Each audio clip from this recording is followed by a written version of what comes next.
Bienvenue sur NC Sports pour plus d'infos dans les nouvelles hebdomadaires. L'action vous attend. Courtney Conlogue et Felipe Toledo cumulent les exploits avec une deuxième double victoire au WSL Rio Pro 2015.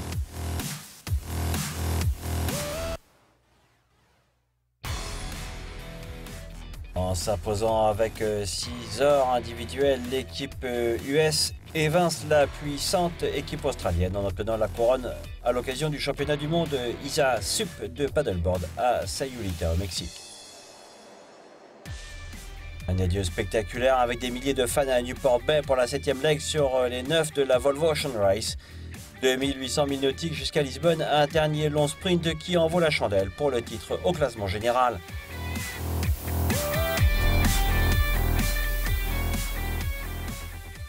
Notre correspondant Sébastien Destremo est sur scène en France avec la voile, d'abord avec le triomphe de Sébastien Josse sur le Tour de Belle-Île sur Gitana. Puis avec François Gabard testant le nouveau Diam 24 au Grand Prix Guyadère.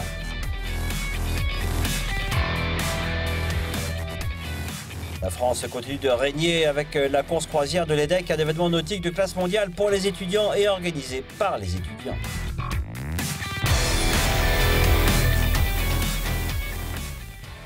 La saison Match Racing bat de son plein à Long Beach, en Californie. Taylor Canfield remporte son deuxième Crimson Jacket. Une épatante équipe US One défend la Congressional Cup 2015.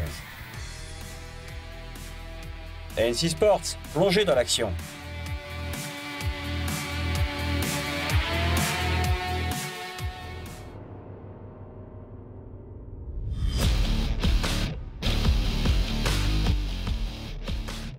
Après avoir gagné le mois dernier à la Margaret River Pro en Australie, Felipe Toledo et Courtney Conlogue répètent leur exploit avec une autre double victoire Rio Pro du Brésil.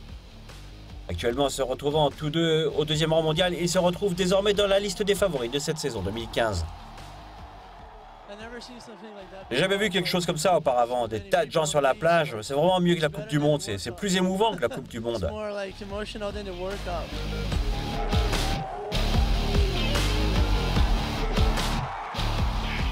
L'avantage du surf à domicile, une foule en liesse locale par milliers.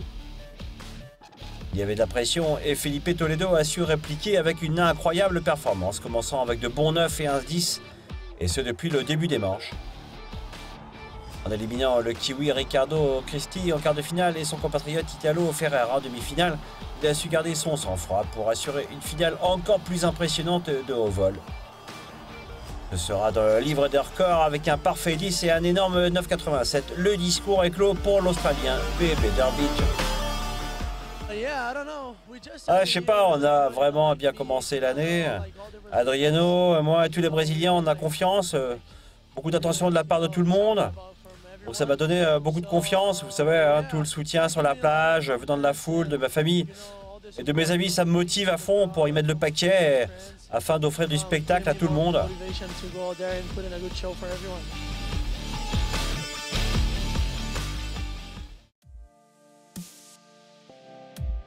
La plage de Rio Postinho a seulement livré 2 petites vagues tactiques secouant le classement dans le surf féminin.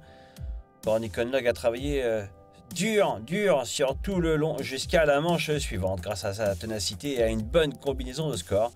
Elle élimine Manlia Manuel dans les quarts de finale, puis évince Tyler Wright 13-16 à 11-17 en demi-finale. Le même scénario se produit en finale contre Bianca Buitendag de l'Afrique du Sud. L'américaine s'impose avec 2 beaux sets pour un total de 14-50 à 11-10. Que dire de plus?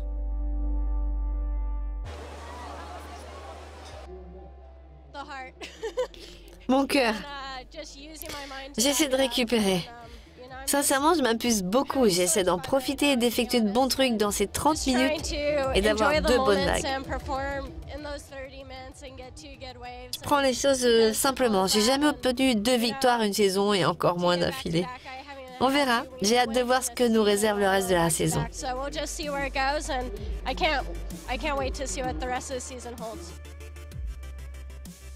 La prochaine étape du Tour se passera dans les tubes de Tavarua à la Fiji Pro de mi-juin.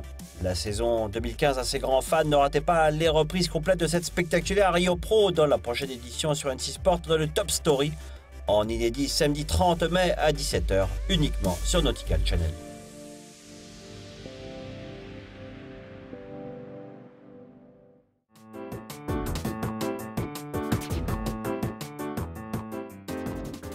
Sayulita sur l'océan Pacifique a accueilli plus de 300 athlètes la semaine dernière à l'occasion du championnat du monde ISA de stand-up et paddleboard.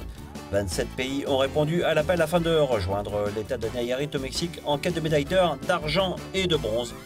D'excellentes conditions et la fiesta était au rendez-vous également en 2015, nous réserve de grandes surprises.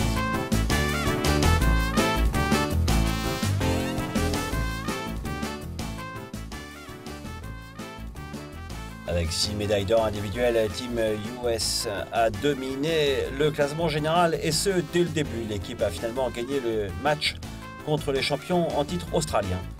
L'événement inclut des sup, surf ainsi que le sup et la course paddleboard avec les longues distances, la technique et les courses de relais. Men's Prone Paddling a offert un superbe duel pour l'or entre Lachie Loudstone et Jack Bark. L'Australien décroche la longue distance et l'Américain réplique en remportant la technique. En bouclant une 4e année d'or pour l'Australie, Jordan Mercer a une fois de plus dominé le paddleboard chez les femmes. Et en remportant à la fois le marathon et la course technique, Candice Appleby répond en conséquence pour les États-Unis sur le sup, en décrochant également la longue distance race et l'or. Sean Pointer et Issy Gomez ont aussi contribué à cette victoire américaine en subsurf, tous deux décrochant l'or individuel féminin et masculin dans la discipline. Sur le décompte final, les Américains dominent sur le classement général avec de beaux scores. 231 points contre 10 814 avec une dernière victoire de consolation dans les courses de relais. Cette année, l'équipe australienne devra se contenter de l'argent. Derrière de seulement 500 points, une nouvelle équipe remarquable de Hawaï célébrée par le bronze. Le reportage complet vous attend, alors rejoignez-nous sur Nautical Channel. Samedi à 17 h, allons jeter un coup d'œil du côté du Mexique avec le buzz NC Sport pour les moments forts, les commentaires en bord de mer. Le résultat complet de cette immense sup paddleboard fiesta au championnat du monde ISA 2015 à Sayulita.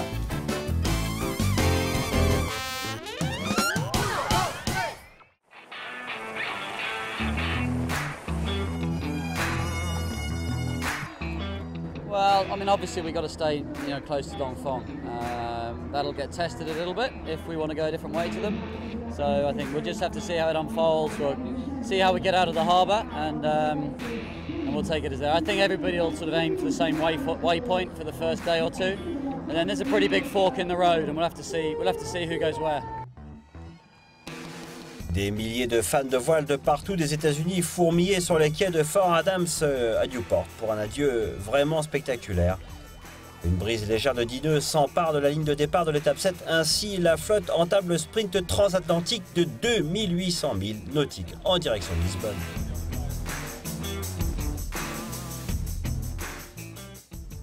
Commandé par le capitaine britannique Ian Walker, l'Abu Dhabi Ocean Racing en avance de 6 points rend l'enjeu encore plus intéressant. Ainsi, de nouveaux membres d'équipage interviennent à la dernière minute. En espérant changer la donne, Charles Caudrelier et les principaux concurrents sur Dongfeng font appel à l'homme du record Sidney Gavinier. Alors que Kiwi Match Race gourou Adam Minaprio a été saisi par les Hollandais sur l'équipe Brunel, maintenant en 3e position et un écart de 10 points à combler. Caractérisée par des courses super serrées et des finales à couper le souffle, cette nouvelle édition One Design monotype de la VOR 2014-2015 a été totalement imprévisible mais aussi incroyablement réussie. Avec un tiers du total des points encore en jeu dans les 3 dernières legs, une fois de plus rien n'est joué. Ne manquez pas les mises à jour complètes dans les prochaines éditions de NC Sport.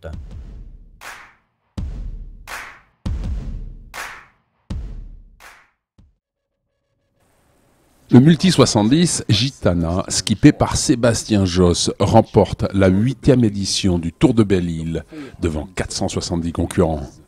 C'est sympa, hein, c'est vrai qu'on commence à bien connaître le parcours. La veille, on va toujours s'entraîner un petit peu avant pour prendre la température. À une vitesse moyenne de 17 nœuds 41, Sébastien bat le record de la course de 17 minutes. Ouais, c'est bien, c'est toujours bon à prendre. Mais la victoire n'est pas si facile pour Gitana, qui profite d'un cafouillage de Paprec pour prendre la tête derrière Belle-Île. Eh ben, ça s'est bien passé, on a eu un petit peu de fil à retordre avec Jean-Pierre et Sydney. C'est vrai que c'était très au contact jusqu'au sud de Belle-Île. À noter la présence très remarquée de Franck Camas sur son AC45 Groupama, équipé d'une aile rigide. On passe rapidement du Tour de Belle-Île au Grand Prix de Guyader à Douarnenez, une épreuve remportée par Combi West devant Massif en Diam 24. Seul le vainqueur du Vendée Globe, François Gabard, réussit à inquiéter un Fred Guillemin très inspiré et auteur d'une régularité exceptionnelle. C'est super sympa, ça nous fait un petit trimaran là pour s'entraîner. Il y a un très bon niveau, donc ça c'est sympa. Au niveau de la régate, il y a vraiment des bons skippers qui sont à bord des bateaux, des bons équipiers. Les 11 premiers sont rassemblés sur le rond, hors le dernier jour, et l'écart entre le premier et le dernier est souvent d'à peine 1 minute. Les empoignades sont musclées au passage de bouée et pour beaucoup d'équipages, il s'agit de prendre en main ce petit bolide avant la grande boucle de l'été. Les bateaux, c'est des monotypes, on a tous les mêmes bateaux et du coup les différences de vitesse sont assez faibles entre les bateaux, donc les bateaux sont très proches et on fait la différence sur des petits détails. Semaine du Tour de France à la voile, ces nouveaux multicoques impressionnent et le spectacle est garanti.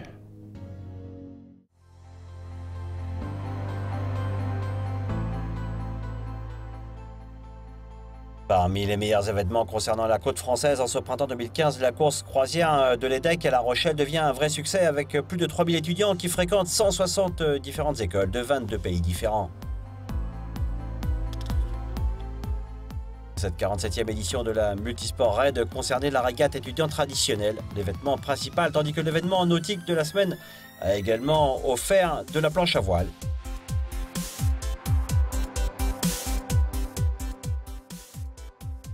De la planche à voile, mais aussi du kitesurf, ainsi que différents tournois sportifs sur la plage. La valeur de cet événement réside dans l'événement lui-même. En effet, tout est organisé par et pour les étudiants dans le cadre d'un programme très innovateur de formation professionnelle. Cette année, la sécurité, la durabilité et la diversité étaient au centre de l'événement.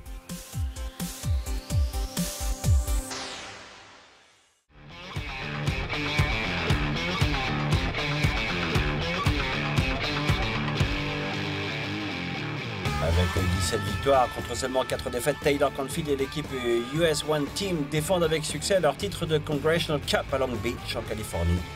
Durant le week-end dernier, dans la session d'ouverture de la saison 2015-2016 du World Match Racing Tour. Canfield a dominé la série, il a réussi le pari durant le dernier match en battant d'abord le Danois Joachim Aschenbrenner 3-0 dans les quarts de finale, puis le Suédois Björn Hansen 3-1 en demi-finale. Une finale entre la Nouvelle-Zélande et les États-Unis se dessinait Phil Robertson et les Kiwis de Waka Racing, repoussant Gag Pindar 5 fois en tête et le champion du monde en titre Ian Williams 3-2 en demi-finale.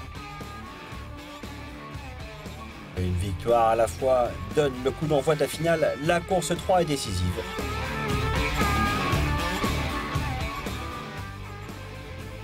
Un vent de 12 nœuds soufflé du sud-ouest, les deux équipes se sont précipitées vers la ligne de départ. Canfield réussit sa manœuvre d'approche tandis que Robertson a été contraint de contourner le bateau du comité et de poursuivre Canfield en vain. Score final 2-1 pour Canfield, fier de son autre traditionnel, Crimson Jacket.